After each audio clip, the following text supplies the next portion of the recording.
evening. Looks like we have quorum. I'd like to call to order the agenda for this evening, the Finance Committee of August 9th, 2022. First item on the agenda is the approval of minutes. Do I have a motion to approve draft minutes of July 26, 2022 Finance Committee meeting? I move approval. We have an approval. Any questions, discussion? Hearing none. Place the motion to a vote. Those in favor signify by saying aye. Aye. Aye. The ayes have it. Motion carries. Item number 2, public appearances, non-agenda items. Scott, no one online? Yes, sir. And no one in the chambers. Moving on to item 3, Finance Director report, Treasurer's report as of May 31st, 2022. I'll turn this over to our Finance Director, Misty Dodge. Thank you. So in the packet and on the website is the May Treasurer's report. June is not quite done yet. I expect that will be at your September meeting. I guess I'll just open up for questions if there are any before I go to the rest of my report. Seeing none. Excellent. Other things, it is budget right now, trying to get everything done so we can get our first version compiled and see where we're sitting. We did get some good news, though. The preliminary equalized values were released on August 1st.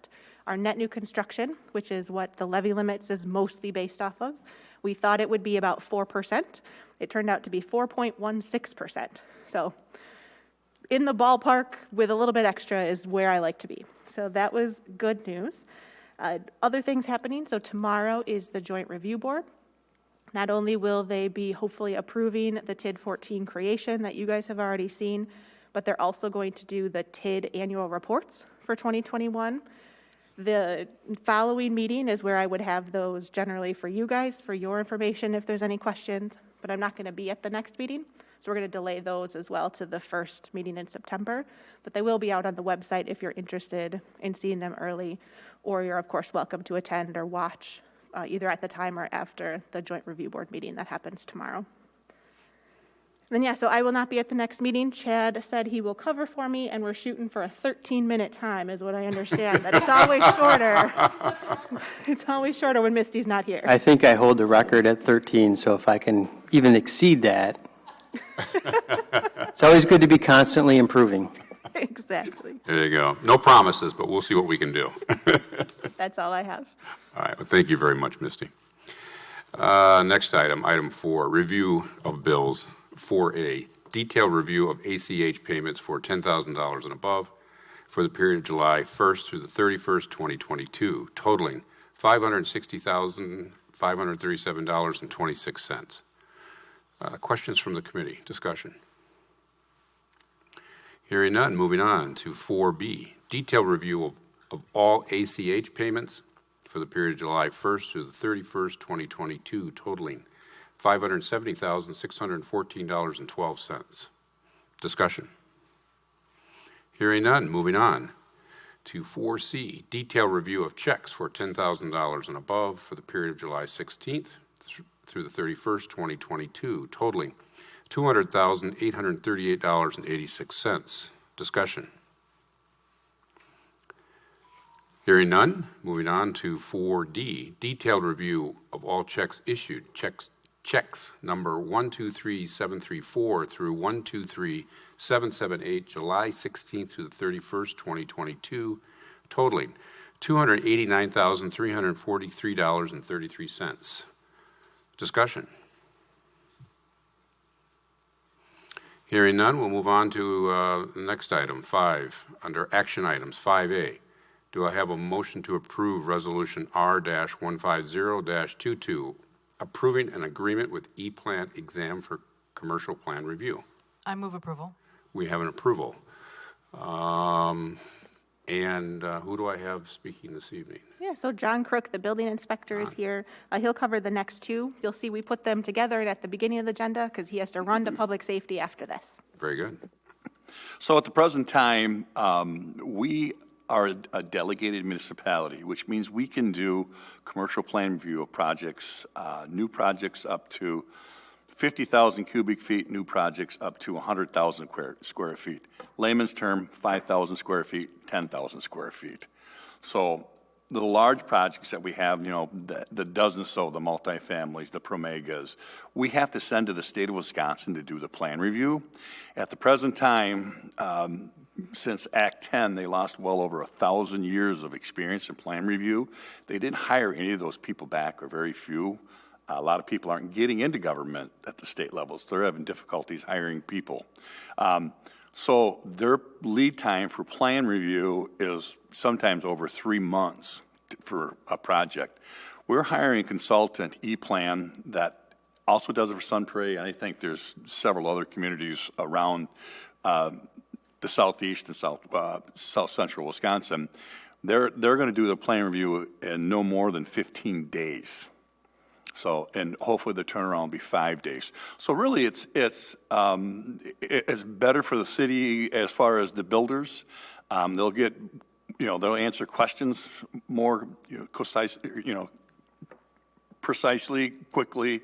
So it's just a win-win for the city. It's not going to delay these projects at all. We will get a little revenue from that.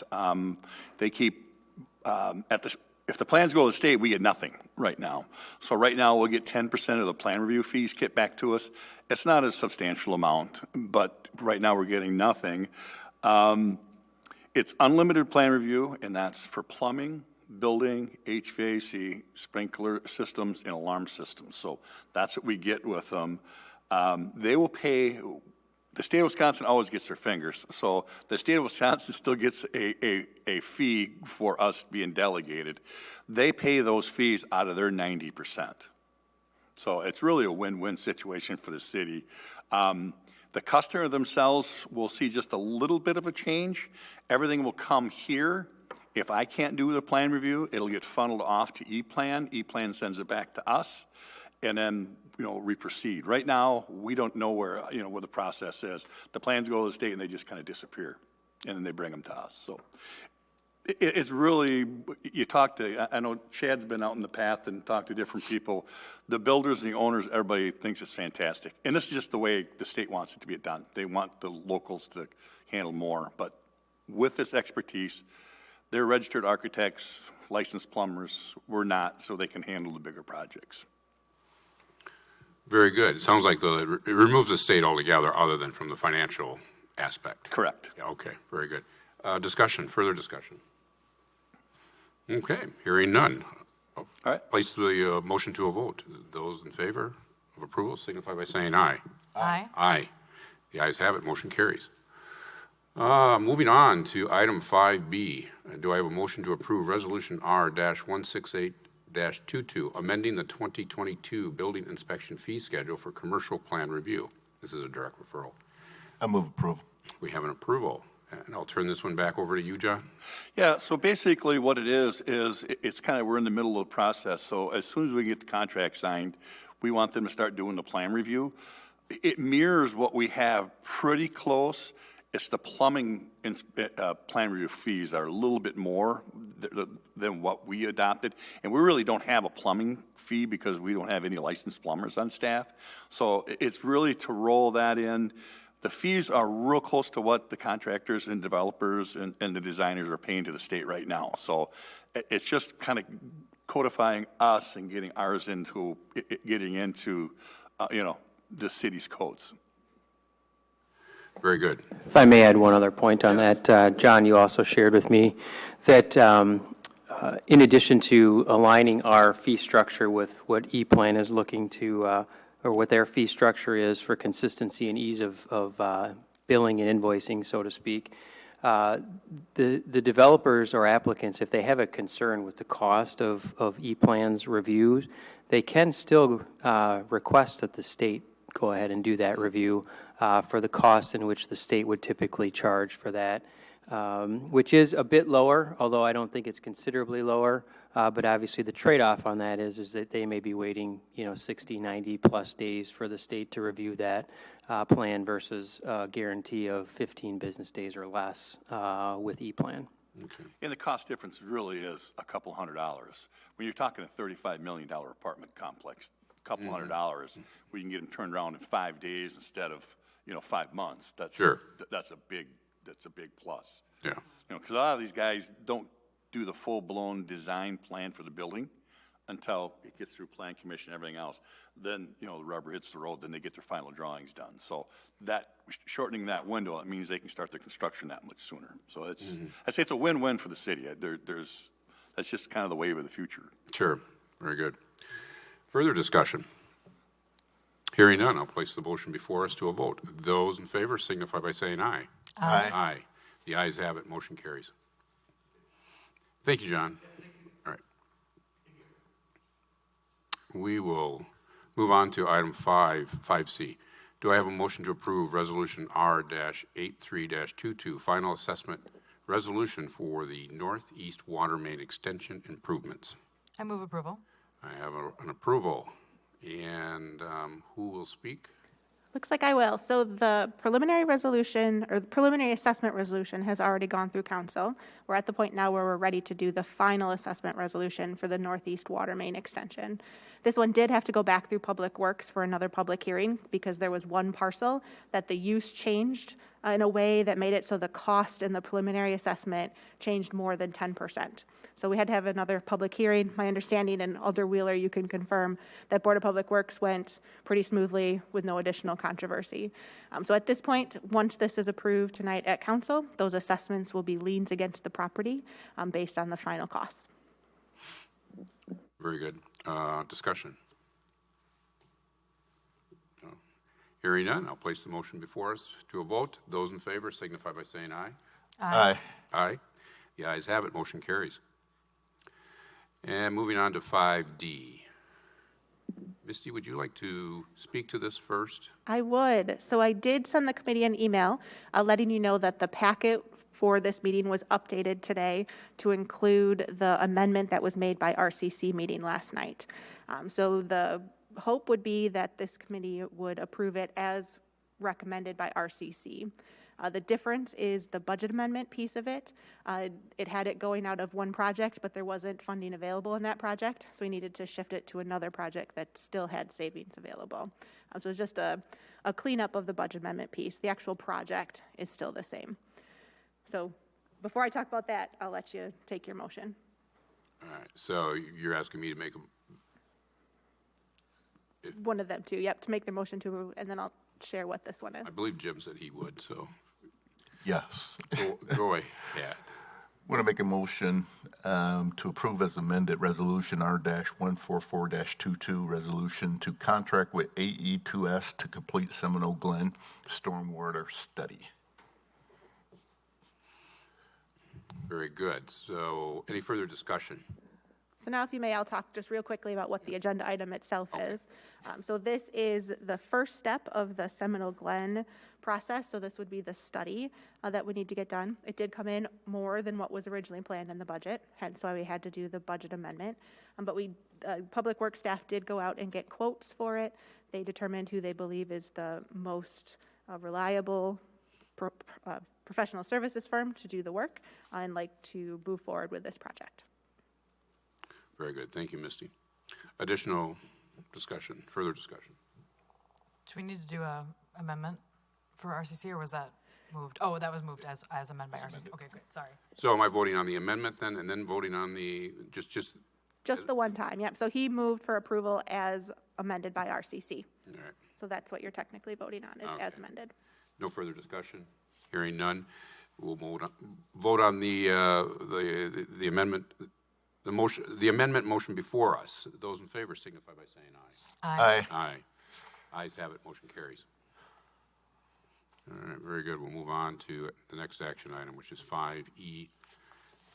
Motion to approve Resolution R-148-22, amending the 2022 park fee budget, drinking fountain at Dog Park, updated. I move approval. All right, we have an approval, and who will speak to this? Scott Endel, the Parks Director, is here to speak. Good evening, everybody. This is a re-referral of the project at Sunnyside Dog Park for a drinking fountain.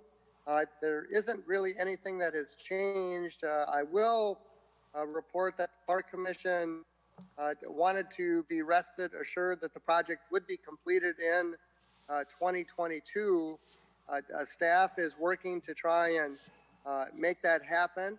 And certainly we're actually talking with the Fitchburg Dog Park advocates to affirm their contribution to the project if it would happen to spill into 2023.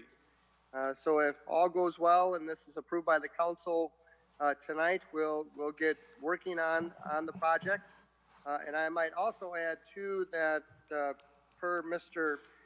Brecklin, before the project would proceed, we would need to have the Fitchburg Dog Park Advocate funds in hand before we start, advertising the project and such. Comments? I think I'm looking at, Yeah, Scott, thank you for covering that. I appreciate it. And I know Scott mentioned about trying to get the project done in 2022. I think at this point, we're about 75 days. I hate to be the bearer of bad news before winter comes along. And there could be some challenges between staff capacity, in particular if the project exceeds our normal thresholds and would require bidding it out. It could be almost impossible per se to get this done in about 75 days. And the other consideration that we've shared with the dog park advocates is that we winterize our drinking fountains as well. So we could potentially get in at least some of the infrastructure and perhaps wait until spring to actually install the fountain itself if we're able to do that. We will certainly work diligently and try to get done what we can, but I would be reluctant to guarantee that we'll get this done by the end of the year. further discussion. Just a quick note. So I abstained on the council vote because I felt I didn't have enough information. I talked with Jake Johnson and Diane Streck, and they also testified last time, and I feel very comfortable passing it now. So that's why it's back, and I definitely support this. Yes, Alder Wheeler. Yeah, I'm actually glad that this came back because one, on the website, there is mention of a water feature at the dog park. And then earlier this year, there was a sign on the dog park that said there's some type of microbe or whatever that can be passed from dog to dog if they're drinking from the same bowl. So this was, I think, very good to come back and now hopefully to get approved by finance and also the council. Yeah. I think before we put this to vote, I'm going to express my support for this project as well, like I did earlier when it came before us. So if there's additional discussion, comments? Hearing none from the committee, I'll place the motion before us to a vote. Those in favor signify by saying aye. Aye. Aye. The ayes have it. Motion carries. Moving on to item 5F. Do I have a motion to approve Resolution R-152-22, Fitchburg Tmdl Wind Slam Update? I move approval. We have approval. We have an approval. Who will speak to this? I will. Very good. So TMDL is a stormwater project. So the purpose of this is to reevaluate the impact of the stormwater on certain other areas. And so the Public Works Department went out to RFP for this. They got 3 quotes. They selected their recommended consultant to help with the project. The big thing, or 2 big things, one is the expectation is that once this updated modeling is complete, our costs will probably go down for future years in the stormwater because we believe that there's been additional enhancements to our stormwater projects that would make our impact lessen. So we're hopeful there'll be future cost savings. This also does have a budget amendment associated with it though, because the cost came in a little bit more than we thought it was going to. And it is coming from a grant. So we ended up receiving a grant for a portion of the project that we would like to use to help pay for those additional costs. So it does take a 2/3, but only because it's a grant revenue to help pay for it. Very good. Discussion from the committee. Well, just to let the public know that TMDL means total maximum daily load. It's the amount of pollutants that can go into a body of water while still maintaining quality water for health reasons. Thank you for that information. Yes. That in public works. Yes, exactly. our Google here. Appreciate it. Further discussion, comments? Seeing none, hearing none. I'll place the motion before us to a vote. Those in favor signify by saying aye. Aye. Aye. The ayes have it, motion carries. Moving on to the next action item of 5G. Do I have a motion to approve Resolution R-153-22, approving the contract for the feasibility study and concept design to mitigate flooding north of Dunn's Marsh? I move approval. All right, we have an approval. And who will speak? Misty. I will start again. So this is for another stormwater project for flooding that's occurring north of Dunn's Marsh. Public Works staff went out for bid for this one as well, got 4 responses back, picked who they felt was the best consultant. This one also requires a budget amendment. So this one, we had planned to get a grant for it, but we were not successful in that grant, but we would still like to continue the project. And then the cost was a little bit higher than what we thought it was going to be too. So both of those increases in what city has to pay are proposed to come out of the stormwater dredging CIP project. There's other projects planned in there, but they're much lower priority. So staff recommends using that funding for these couple of projects to get them done and delaying the other ones to future years. Very good. Discussion. Yes, Alder Gerhart, go ahead. Just a quick note, I was just really impressed with that there already seem to be proposed solutions from the A2S, is that right? The company? I just thought it was really cool that they've done enough work that they already have a sense of what the possible mitigations are. So hoping that we can get that done rather quickly, because I know that's been a high priority project, stormwater project for quite a while. Very good. Additional discussion. Hearing none, I'll place the motion before us to a vote. Those in favor signify by saying aye. Aye. Aye. The ayes have it, motion carries. All right, moving on to the next item, 5H. Do I have a motion to approve Resolution R-158-22, authorizing a Fitchburg Greenway system pilot project? I move approval. All right, we have an approval. Before we go to staff report, open this up for public. Yep, so he will probably be more knowledgeable in this than even I will, so that would be great. We have a citizen registration request from former Mayor Steve Arnold, and you will have 3 minutes. Go ahead. Good evening. I don't need 3 minutes to explain this. Everything, I believe, you're familiar with it. It's in the packet. I'm here to help with answering any questions you may have. And so very briefly, the Fitchburg Greenway project is a signage and marketing project to leverage our existing trail system. It is in the Park and Open Space Plan Update Draft, which is somewhat stalled due to the departure of Wayne Thompson from the city staff. But Lake Fitchburg has been seeking grants to help get initial signage, and we were unsuccessful with a $10,000 grant to AARP, but they urged us to apply for their $1,000 monthly grant. We resized the project to down from doing the initial segment along Fish Hatchery Road to doing demonstration intersections. So we think that we can do Traceway Drive and post-road intersections of what we call the Fish Hatchery Greenway. For the $1,000, this will be posts and brackets and signs. Public Works, Streets Maintenance has said that they can get these up as part of their regular duties with no additional request for time or overtime or any such thing. So we're hoping that you will agree to do this. This is supposed to be a quick hitter project. We had 60 days from the beginning of July to do it. The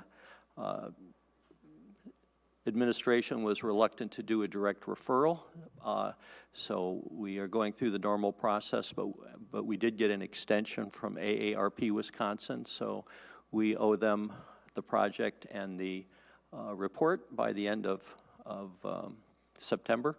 We do have the money, and we're ready to order signs as soon as Public Works staff and the transportation engineer and I go out and figure out exactly where they're going to go, pending council approval, and we urge a vote to recommend. Very good, thank you. Further discussions or comments, questions, committee? Go ahead, Alder, yes. Just a quick thank you for seeking grant money. It sounds like an interesting project. Me and Jim, we were talking about how we need the signage when we do biking because it's not our forte. So I think it sounds like a great project, and I'm glad that we can do a pilot to kind of show what the possibilities are. So thank you for. Sure. for Yeah, we have actively another doing that. $10,000 grant pending, but we have not heard about that yet. Very good. Additional discussion. Oh, and I should have just mentioned that Sure. I'm Steve Arnold, and I'm at 2530 Targhee Street, and I'm representing Bike Fitchburg, Inc., our local bicycle advocacy organization. Very good. Discussion further. Discussion. Hearing none, I'll place the motion before us to a vote. Those in favor signify by saying aye. Aye. The ayes have it, motion carries. Thank you very much. Thank you. Moving on to our last action item, which is 5I. Do I have a motion to approve Resolution R-159-22, approval of the OpenGov Citizen Services Platform? I move approval. We have a motion for approval, and I suspect Chad is speaking to this evening. Yes, I will speak to this evening, and I'll try to keep my comments relatively brief. Obviously, we're available for questions, but we got to this point by taking a look at some city processes and recognizing that there's the notable potential to improve internal process efficiency with a number of our processes, and just as importantly, also improve our ability to interact with and otherwise provide services to those users, external users of certain city services through software application potentially. So our goals as we started to look at some potential software applications were obviously to improve process efficiency within City Hall, and then also to offer additional ways for our community members, developers, residents, business people, whatever the case may be, to interact with the city and potentially take care of their utilization of city services through a software application. We took a look at a number of the options that are currently available out there on the market, and OpenGov was one of those options that we looked at. It became the clear choice as the software application that was going to give us the best potential to meet the needs of the city, as well as enhance the services that we're providing to our community. Some of the factors that led to OpenGov being the clear choice here is the fact that we believe it can successfully help us with a very high percentage of the processes that we feel could eventually be implemented through or administered through OpenGov over the course of time.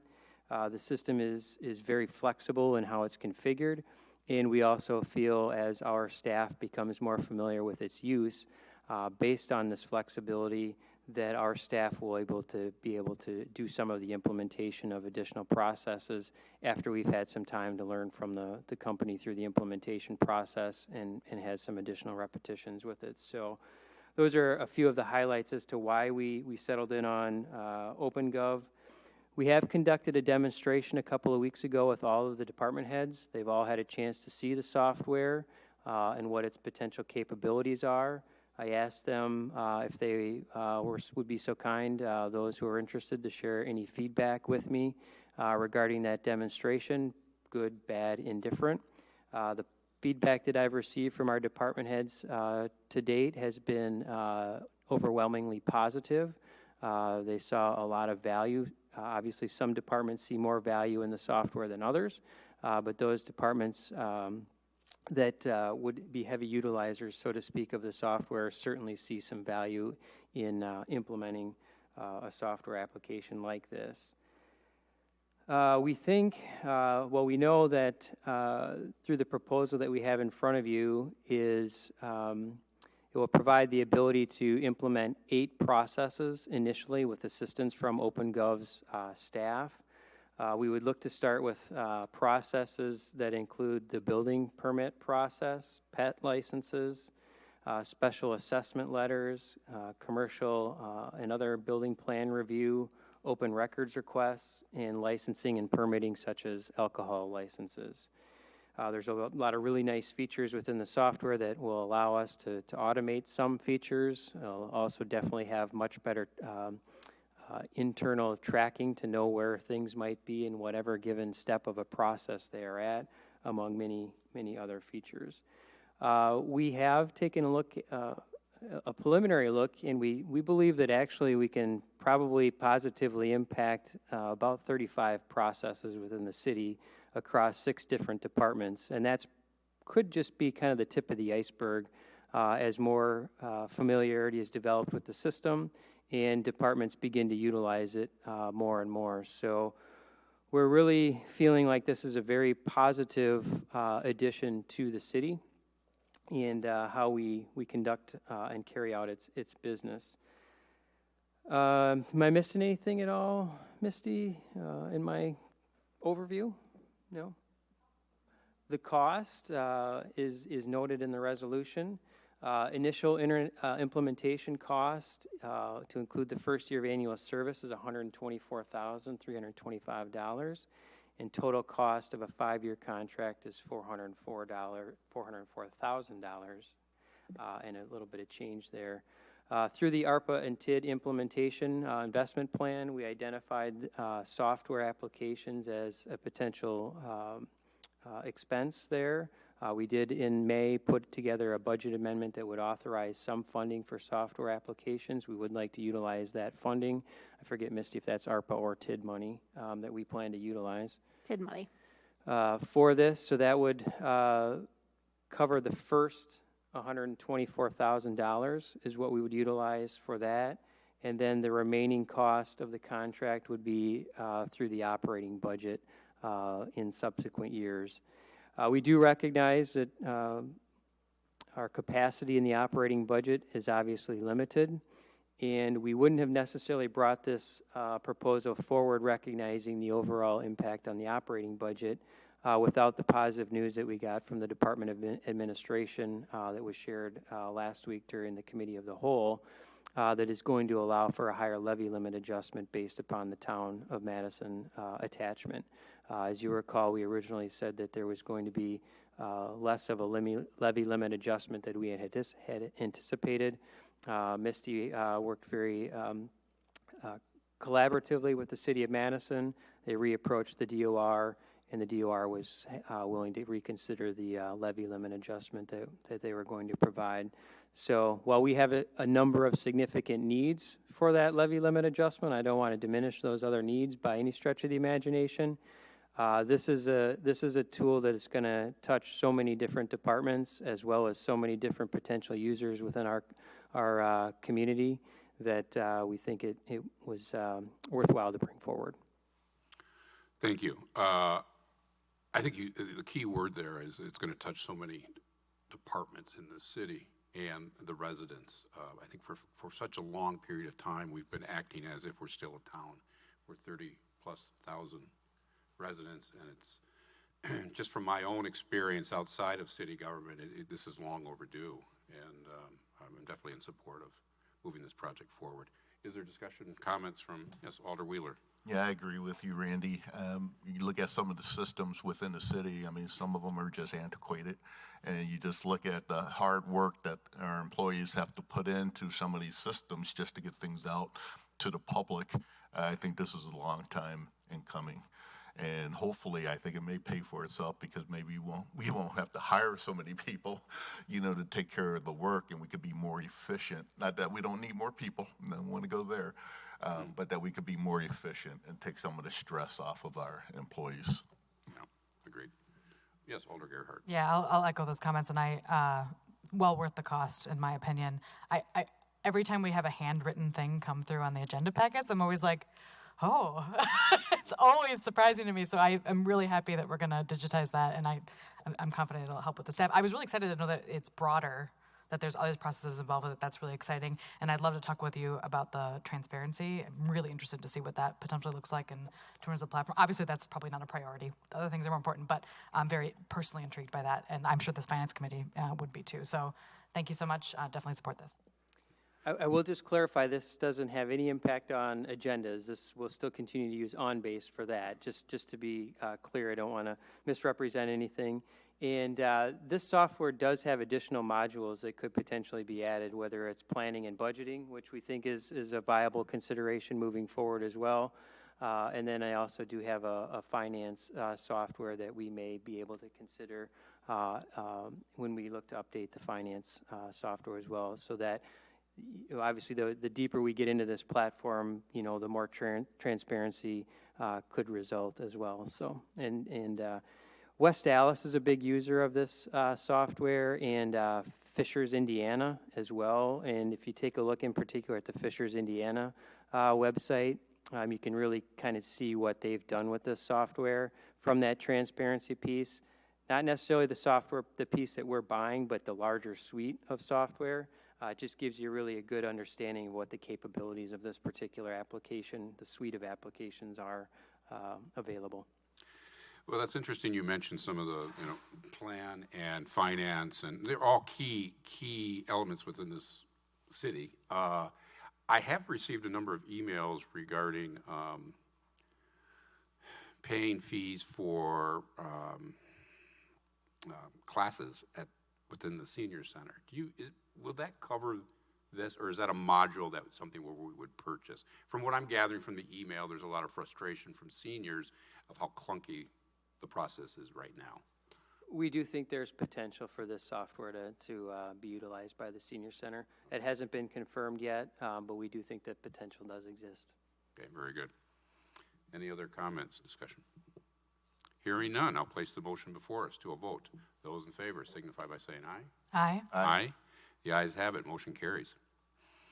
Moving on to item 6, announcements. Our next meeting is scheduled for August 23rd, 2022. Do I have a motion to adjourn? I move adjournment. Motion made. Those in favor signify by saying aye. Aye. Aye. The ayes have it. Motion carries. We are adjourned at 6:36 p.m. Thank you.